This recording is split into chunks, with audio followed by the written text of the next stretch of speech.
बिस्मिल्लाहिर्रहमानिर्रहीम। अस्सलाम वालेकुम नाज़रीन, आप यूट्यूब चैनल देख रहे हैं। मैं इमरान खान हूँ। जो सबसे बड़ी खबर है वो ये है कि जो अडियाला जेल के अंदर इमरान खान साहब की मुलाकात नहीं हो रही थी वो मुलाकात हो गई। यानी ऐसा लगता है कि इस हुकूमत को ये एस्टेब्लिशमेंट बार बार ये बावर करवाना चाहती है कि तुम्हारी औकात कुछ नहीं है। हुकूमती मुज़ाकराती कमेटी ने जब हाथ खड़े कर दिए और उन्होंने कहा जी हम वाकई मुलाकात नहीं करवा सकते, यानी मुझे तो ऐसा लगता है कि जैसे हुकूमती मुज़ाकराती कमेटी ने जब ये दावा किया था अपोजिशन की मुज़ाकराती कमेटी से बातचीत करते हुए 2 तारीख को कि आपकी हम इमरान खान साहब से मुलाकात करवा देंगे, तो शायद एस्टेब्लिशमेंट ने उसको माइंड किया और फिर इतना रगड़ा दिया इस मुलाकात के लिए अपोजिशन को और हुकूमत को कि दोनों को पता चल गया कि हुकूमत के पल्ले कख नहीं है। यानी ये बात अब अपोजिशन को भी पता चल गई है कि ये हुकूमत कुछ नहीं बेचती, इनके पल्ले कख नहीं है, ना ये मुज़ाकरात के नतीजे में कोई एक छोटी सी चीज मनवा सकते हैं, ना इनकी कोई सियासी हैसियत है, ना इक्तदार में इनका कोई हिस्सा है, तो इनकी औकात कोई नहीं है। ये बात अपोजिशन को पता चल गई है। दूसरा, इस अमल से यह भी हुकूमत को बता दिया गया कि जनाब आप टके टोकरी है, आपकी कोई औकात नहीं है। चाहे मरियम नवाज कहें कि मैं जेल के अंदर हीटर भी बंद कर सकती हूं और खाना भी बंद कर सकती हूं, लेकिन औकात इन लोगों की कुछ नहीं है। और जिस वक्त एस्टेब्लिशमेंट को समझ आई कि अब इमरान खान साहब की मुलाकात करवाना जरूरी है, जो दरवाजे नहीं खुल रहे थे पिछले पूरे हफ्ते में, ये मुलाकात हो सकती थी ना। यानी पूरा हफ्ता ये कोशिश की गई कि किसी तरह इमरान खान साहब के मौक़िफ़ को बदला जाए और अब उनके ऊपर जो है वो अलकादर यूनिवर्सिटी वाले केस की तलवार लटका कर, यानी सबने धमकियां लगाई कि 10 साल सजा हो जाएगी, कोई कहता जी 14 साल सजा हो जाएगी। तो जो लोग इमरान खान साहब को मिले उन्होंने कहा इमरान खान ने इसकी परवाह नहीं की, इसके ऊपर बात ही नहीं की, और जब इसकी बात हुई उन्होंने कहा ठीक है, जैसे बाकी सजाएं दी हैं ये भी सजाएं दे लें, कोई फर्क नहीं पड़ता इससे। यानी जिस चीज को इमरान खान साहब के लिए बतौर खौफ इस्तेमाल किया जाता है, इमरान खान साहब उसकी तरफ तवज्जो ही नहीं करते, उसको इग्नोर करते हैं कि ऐसी कोई चीज ही नहीं है और इसकी फिक्र ना करो, तुम अपनी बात करो जो बात करने के लिए आए हो। तो हुआ ये जनाब कि रात को 2 बजे के करीब पाकिस्तान तहरीक इंसाफ के लोगों से रब्ता किया गया और उन्हें इन्फॉर्म किया गया कि जनाब इमरान खान साहब से आपकी मुलाकात है, तो कल आपने बराए मेहरबानी आ जाइए, आपकी मुलाकात है इमरान खान साहब से। तो अब क्योंकि आपको पता है आजकल धुंधों वाले दिन है और रस्तों में धुंध भी होती है, उसकी वजह से हामिद खान साहब नहीं पहुंच सके। पूरी कोशिश की सलमान अकरम राजा साहब ने, वो इस्लामाबाद में तो एंटर हो गए लेकिन मुलाकात तब तक खत्म हो चुकी थी, वो भी नहीं पहुंच पाए क्योंकि धुंध की वजह से आपको दूर से आना हो तो आप सड़कें उस तरह खुली हुई नहीं होती ना, आप वैसे वो ट्रेवल कर सकते हैं, तो गाड़ी भी आप तेज नहीं चला सकते, तो रिस्क तो रहता है।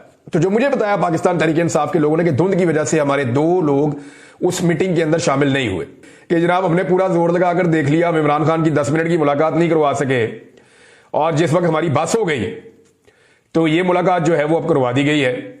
तो इसमें हुकूमत बेचारी की बेबसी भी आपके सामने आ गई। अब मेरी कुछ सोर्सेज से बात हुई है, मुझे अंदर से कुछ खबरें हैं, कुछ मैं आपके साथ अभी शेयर करूंगा और कुछ बाद में। एक तो पाकिस्तान तहरीक इंसाफ के एक रुकन के खिलाफ शोकाज नोटिस आने वाला है और इमरान खान साहब ने जेल में बैठ के ये ऑर्डर दे दिया कि शोकाज नोटिस जारी करो, और बड़ा सख्त ऑर्डर दिया इमरान खान साहब ने, और वहां कोई बंदा भी डिफेंड करने वाला नहीं था। अब ये क्योंकि एक आधा दिन बीच में है तो इसमें अभी कुछ और लोग पाकिस्तान तहरीक इंसाफ के जाकर इमरान खान साहब को मिलेंगे मंडे को, तो अगर इमरान खान साहब ने अपना फैसला ना बदला तो शोकाज नोटिस तो आएगा। तो उसके बाद मैं आपको सारी तफसीलात बताऊंगा। मुझे कुछ चीजें और भी पता चली है कि इस शोकाज नोटिस में जब बहस हुई तो क्या चीजें डिस्कस हुई और किसने क्या कहा और किसने क्या जवाब दिया, और इमरान खान साहब का इसके ऊपर फिर क्या कहना था और उनका मौकिफ क्या है इस सारे मामले को, शोकाज नोटिस को लेकर। बहरहाल ये तो एक चीज है उनकी पार्टी की इंटरनल।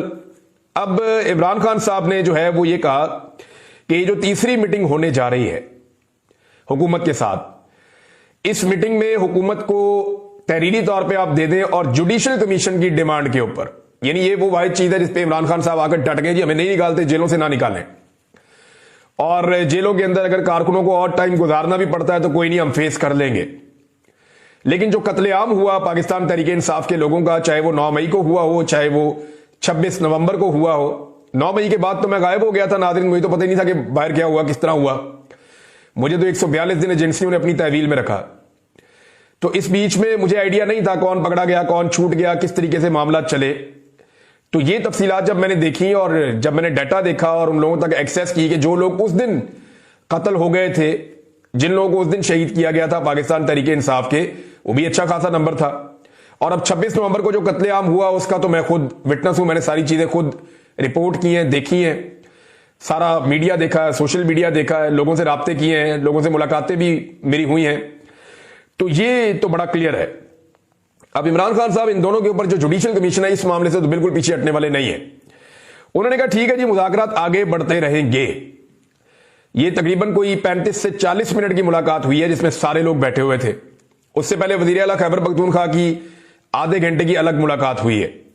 तो इमरान खान साहब ने जो 2-4 इंस्ट्रक्शन दिए, एक तो उन्होंने कहा जी कि इसके ऊपर उन्हें कहें जी कि अब आप तैयारी कर लें कि आपने जुडिशियल कमीशन बनाना है, और फाइनली उनको बता दें कि तीसरी मुलाकात के बाद उन्होंने जुडिशियल कमीशन अब बनाना है, और अगर वो ये नहीं बनाते या वो इस तरफ नहीं आते तो फिर मुज़ाकरात फारिग हैं। ये इमरान खान साहब ने क्लियरली कह दिया है।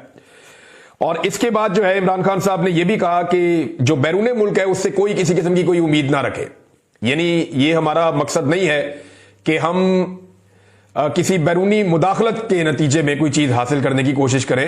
हाँ, इंसानी हुकूक के हवाले से हम आलमी सतह पर आवाज उठाएंगे, पाकिस्तान के अंदर भी आवाज उठाएंगे। ह्यूमन राइट्स का मामला हो, इंसानी हुकूक का मामला हो, तो वो क्योंकि पूरी दुनिया का मसला होता है, तो इसके ऊपर हमारे पास कोई और रास्ता नहीं है, हम खुलकर और जोरदार तरीके से आवाज उठाएंगे। लेकिन पाकिस्तान के अंदर जो फैसले होंगे वो पाकिस्तानी ही करेंगे। अवाम ने अपना फैसला दे दिया था, मैंडेट की सूरत में वो तस्लीम करना पड़ेगा पाकिस्तान के निजाम को। नंबर 2, पाकिस्तानी अपना फैसला खुद बनवाएंगे और हम अपना फैसला मनवाएंगे। और इस हवाले से इमरान खान साहब ने पार्टी को अहकामात दिए हैं कि बड़े मोहतात बयानात दिए जाएं और किसी से कोई मदद की उम्मीद भी ना रखे और किसी पर भरोसा भी ना करें, अपने बाजुओं पर, अपनी पार्टी पे और पाकिस्तानियों पे भरोसा करें। ये इमरान खान साहब ने बड़ा कैटेगोरिकली अपने लोगों को वहां पे कहा। और इस हवाले से वहां पे उन्हें मशवरा दिया गया इमरान खान साहब को, एक शख्स की जानिब से जो मुज़ाकराती कमेटी का मेंबर है, उन्होंने कहा जी क्यों ना हम इसमें जो है वो इन मामलात के ऊपर स्पेसिफाई कर दें कि ये बंदे बात करेंगे और सब इसके ऊपर बात नहीं करेंगे। तो इस पे भी राय जो है इसको इमरान खान साहब ने सराहा और बाकी लोगों ने कहा ठीक है, हम इसके ऊपर ये देख लेते हैं कि खास तौर पे जो खारजी मामलात हैं, जो बैरूनी दुनिया से कोई प्रेशर आ रहा है, उसमें हमने क्या स्ट्रेटेजी बनानी है। और वही बात मैं करता हूं कि इमरान खान जेल से बाहर आना चाहते हैं। कौन है जो जेल में रहना चाहता है? लेकिन इमरान खान अपने तरीके से आना चाहते हैं, एस्टेब्लिशमेंट भी चाहती है, बाकी लोग भी चाहते हैं कि इमरान खान जेल से बाहर निकले ताकि पाकिस्तान में इस्तेहकाम आए। लेकिन मामला यह है कि अगर इमरान खान साहब बाहर निकलते हैं एस्टेब्लिशमेंट के तरीके से तो तभी वो राजी है इस मामले पे।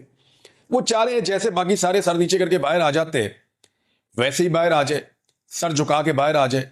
लेकिन इमरान खान कहते हैं जी बटा वाला फाटक खोलो, मैंने सर नीचे नहीं करना, मैं जेल के अंदर जिस इज्जत के साथ गया हूं मैं उसी इज्जत के साथ बाहर आऊंगा।